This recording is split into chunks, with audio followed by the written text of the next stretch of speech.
Did the US almost make German its official language? This myth has floated around for nearly 2 centuries now, and it's become so prominent that it even got its own name, the Muhlenberg legend. Right off the bat, no, German did not almost become the or even an official language of the US. But the correct version of the story is also often mistold. People often think that the true story was that rather than the official language of the US, there was a vote to make German the official language of just Pennsylvania. But this is also a myth. Why did this factoid become so famous and so convoluted? Well, honestly, no one knows for sure exactly what happened, but the actual history is usually told as some version of the following. A group of German immigrants in the US asked the US Congress to translate some of the US's laws into German. The House debated the issue and a vote was held. But the vote wasn't even a decision on the issue. The vote was only to decide whether or not they should revisit the issue in the next session. The vote stood 42 to 41 against even reconsidering the issue. Frederick Muhlenberg, the first Speaker of the House, abstained from casting a vote in favor of revisiting the issue in the future, which would have effectively been a vote in favor, because a tie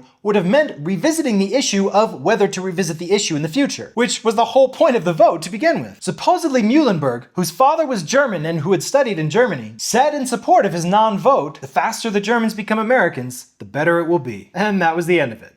Until this German guy wrote his own dramatized version of the story when he visited the US in 1847. To further complicate matters, the US Congress at the time was housed in Philadelphia, the capital of Pennsylvania. And Muhlenberg had previously been the Speaker of the Pennsylvania House of Representatives, before becoming the Speaker of the US House of Representatives, which is probably where the just Pennsylvania version of the myth originated. Yet another version of the story, published in 1930 by Ripley's Believe It or Not, claimed that the vote had happened 20 years earlier at the Continental Congress. Whatever the true story, it's much less exciting than the myth. Elected officials in the US have even quoted the fictitious version of the story as evidence of the importance of voting. But as controversial US legal decisions go, this one probably doesn't even crack the top 1,000. There's one reason in particular, however, why we can say for sure that this myth is just that. That's because not even English is the official language of the US.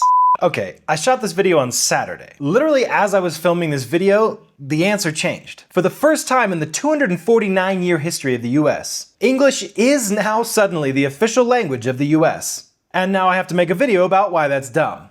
So check out the channel for that video next.